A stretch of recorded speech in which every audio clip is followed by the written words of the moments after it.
Hello my dear friends, చదివింది గుర్తుండాలంటే అసలు ఏం చేయాలి? ఇప్పుడున్నటువంటి విద్యార్థుల్లో ఉన్నటువంటి ప్రధానమైనటువంటి సమస్యలు ఇది ప్రధానమైనదని చెప్పాలి. ఎందుకంటే చదువుతున్నాం కానీ అస్సలు గుర్తుండట్లేదు. మరి ఏం చేయాలి? మనం చదివేటువంటి విధానంలో మార్పులు తెచ్చుకున్నప్పుడు మాత్రమే మనం చదివింది గుర్తుంటుంది. అసలు ఎలా చదవాలి సార్ అనేసి అంటే దీనికి ఒక బెస్ట్ ఎగ్జాంపుల్ మీకు చెప్తా. దాన్ని మీరు విన్నారు అనేసి అంటే ఆటోమేటిక్ క్లారిటీ వచ్చేస్తుంది. ఏంటి అనేసి అంటే మీ అందరికి ఇష్టమైనటువంటి క్రీడ ఏంటి అనేసి అంటే క్రికెట్ అని చెప్తాం. మనం ఈ క్రికెట్ అనేటువంటి ఆట ఆడాలి అనేసి అనుకున్నప్పుడు ఫస్ట్ ఆఫ్ ఆల్ మనం ఏం చేయాలనేసి అంటే బాల్ను పట్టుకోవాలంటే పరిగెత్తాలి. రెండోది క్యాచ్ పట్టాలంటే చేతులతో క్యాచ్ పట్టుకోవాలి. అయితే మనం పరిగెత్తేటువంటి విషయంలో కాళ్ళతో కాకుండా చేతులతో పరిగెట్టేసి మనం పట్టుకోవాల్సిన విషయంలో చేతులతో పట్టుకోకుండా కాళ్ళతో పట్టుకోవడానికి ట్రై చేసామనుకో సక్సెస్ అవుతామా ఫెయిల్యూర్ అవుతామా అనేసి అంటే 100% ఫెయిల్యూర్ సార్ అని మీరు పక్కా చెప్పగలుగుతారు. నేననేది కూడా అదే. మనం చదివే విషయంలో కూడా మనం చదివే విధానాన్ని తెలుసుకోకుండా చదివితే అది గుర్తుండదు. అందుకోసం మనకు చదివింది గుర్తుండట్లేదు అని మనం మొత్తుకుంటున్నాం. అది ఎలా అనేసి అంటే మన మైండ్ ఎలా పనిచేస్తుందో మనం తెలుసుకున్నప్పుడు ఆ విధంగా మనం చదివినప్పుడు 100% మనకు గుర్తుంటుంది.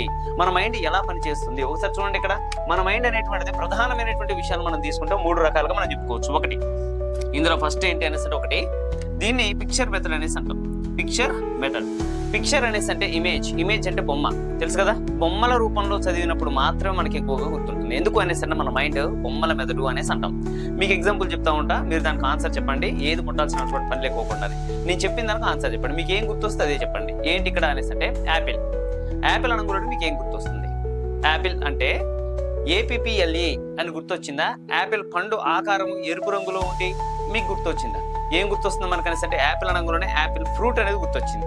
యాపిల్ స్పెల్లింగ్ అనేటువంటిది మనకి గుర్తుకు రావడం లేదు. అదేంటి సార్ అనేసి అంటే యాపిల్ అనేటువంటిది మనం వినంగలోనే మనకి పిక్చర్ అనేది గుర్తొస్తుంది. కారణం మన మైండ్ పిక్చర్ మైండ్. పిక్చర్ ఎందుకు గుర్తొస్తుంది అంటే మన మైండ్ పిక్చర్ మైండ్. అందుకోసమనే మనం చదివిన ప్రతిదీ కూడా మనకి వీలైనంత ఎక్కువగా పిక్చర్లోకి కన్వర్ట్ చేయాలి, బొమ్మ రూపంలోకి దానికి మార్చాలి. అప్పుడు మనకి ఎక్కువ కాలం గుర్తుంటుంది. అలా మన మైండ్ ఎలా చేస్తుందో చేయకోకుండా చదివితే గుర్తుండట్లేదు. కానీ మన మైండ్ ఎలా పనిచేస్తుందో అలాగే చేస్తే 100% గుర్తుంటుంది. అంటే మనం ఎలా చేయాలి? ఇప్పుడు బొమ్మల రూపంలో కన్వర్ట్ చేసుకొని చదవాలి. ఇక రెండోది ఏంటి సార్, మరి కొన్ని అసలు బొమ్మల రూపంలోకి తీసుకోవడం చేత కాదు, అసలు కుదరదు కూడా. అదేంటి సార్ అనేసి అంటే ఇక్కడ మనకి సిలబస్ అనేది ఉంటుంది.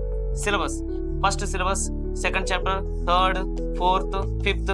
ఒక సిలబస్ లో మనం ఏం చేస్తున్నాం అంటే చాప్టర్ వైజ్ గా తీసుకుంటే 1వ చాప్టర్, 2వ చాప్టర్, 3 అట్లా 10-15 చాప్టర్స్ మనం తీసుకుంటాం. ఈ చాప్టర్ వైజ్ గా తీసుకున్న వాటిని మనం బొమ్మ రూపంలో కన్వర్ట్ చేయండి అనేసి అంటే 100% చేయలేం. మరి అలాంటప్పుడు మనం ఏం చేయాలి అనేసి అంటే మన మైండ్ ఇది ఎక్కువగా పనిచేసేది, దీని తర్వాత కొంత ఎక్స్ట్రాగా పనిచేసేది ఏంటంటే ట్రయాంగిల్ మెథడ్ అనేసి అంటాం. ట్రయాంగిల్ మెథడ్ త్రికోణంలో పనిచేసేటువంటి పద్ధతి అని చెప్పుకుంటాం మనం, ట్రయాంగిల్ మెథడ్.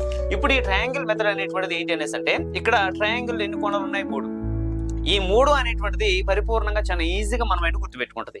దీనికంటే ఒకటి తక్కువ 2 చాలా ఈజీగా గుర్తుపెట్టుకుంటుంది. దీని తర్వాత ఒకటి ఎక్కువ 4 ఈజీగా గుర్తుపెట్టుకుంటుంది. అంటే మనం ఏదైనా సరే చదివేటప్పుడు బొమ్మల రూపంలోకి మార్చలేని స్థితిలో మనం ఏం చేయాలనేసి అంటే ఈ 3 రకాలుగా మనం ఏం చేయాలనేసి అంటే దాన్ని గుర్తుపెట్టుకోవడం ట్రై చేయాలి.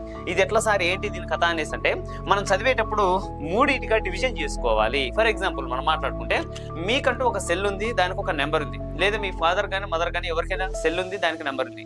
హౌ మెనీ నెంబర్స్ అనేసి అంటే మీరు చెప్పగలుగుతారు. ఎన్ని ఉంటాయి? మనకి 10 నెంబర్స్ ఉంటాయి. ఈ 10 నెంబర్ల సంఖ్య అనేది ఏదైతే ఉందో ఆ నెంబర్స్ ని మీరు చెప్పండి అనేసి అన్నప్పుడు మనకు వచ్చేటువంటి ఆ యొక్క కంపెనీ ఫోన్స్ ఏ విధంగా అయితే వస్తాయో, లేదా టెలికాలర్స్ నుంచి వచ్చే నెంబర్లు మనకి మన నెంబర్ మనకే చెప్తారు, మనకు నవ్వు వస్తుంది.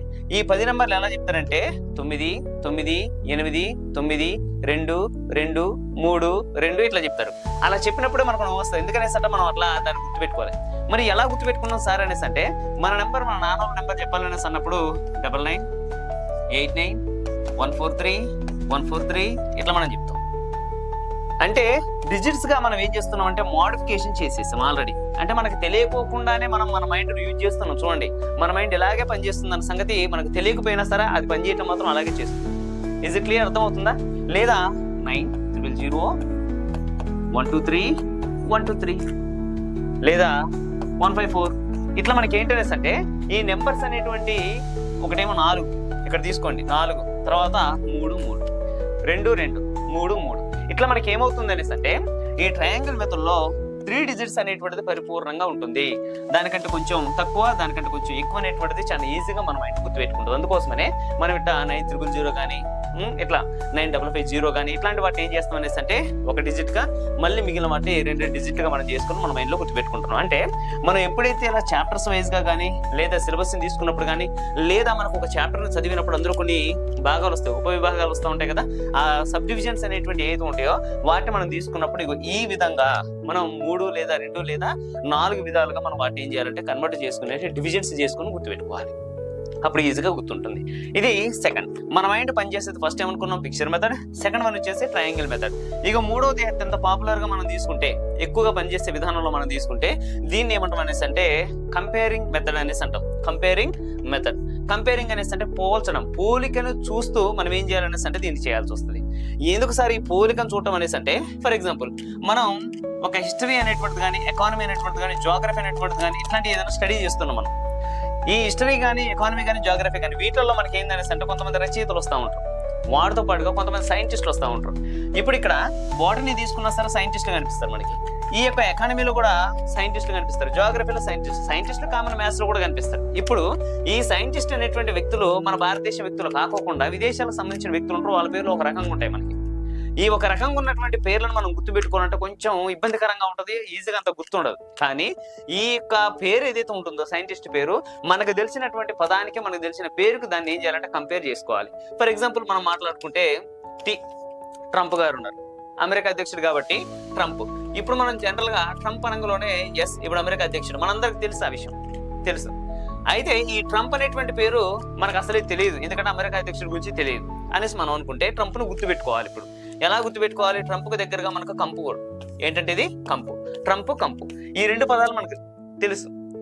అప్పుడు మనకి ఏమవుతుంది, ఈ కంపెనీ ట్రంప్ కి లింక్ చేసుకోవాలి. ఎలా లింక్ చేసుకోవాలనేసి అంటే ఏదైనా ఒకటి కండిషన్ అనేది మనం తీసుకుంటాం. ఎక్కడ అమెరికాలో జరిగినటువంటి సిచ్యువేషన్ ఏంటనేసి అంటే మొన్న బాగా అగ్ని ప్రమాదం జరిగింది, అని కాలిపోయింది, ఆడ కంపు అయిపోయింది. ఇది మనం గుర్తుపెట్టుకున్నాం. ఇప్పుడు ఈ యొక్క అమెరికాలో అగ్ని ప్రమాదంలో కంపు అయింది, ఇప్పుడు అధ్యక్షుడు ఎవరంటే ట్రంప్. ఇట్లా మనం ఏం చేయాలంటే కంపేరింగ్ చేసుకోవాలి. ఫర్ ఎగ్జాంపుల్ ఇక్కడ ఉన్నటువంటి ఎవరైనా ఒక వ్యక్తి ఉన్నాడు, ఆ వ్యక్తి మనకు సంబంధించినటువంటి ఫ్రెండ్ ఎవడన్నా ఒకడు ఉన్నాడు, సురేష్. ఈ సురేష్ లాగానే ఇక్కడ ఉన్నటువంటి ఒక సైంటిస్ట్ వచ్చిండు, ఆ సైంటిస్ట్ కి ఈ సురేష్ అనే వ్యక్తి మనకు బాగా పరిచయం, ఈ వ్యక్తిని మనం మర్చిపోం. అప్పుడు మనం ఏం చేస్తాం అంటే ఇగో ఇతనే వీడు అనేటువంటి పేరుగా మనం కన్వర్ట్ చేసుకోవాలి. అప్పుడు ఈ వ్యక్తి పేరు మీదుగా ఆ వ్యక్తి గుర్తుంటాడు.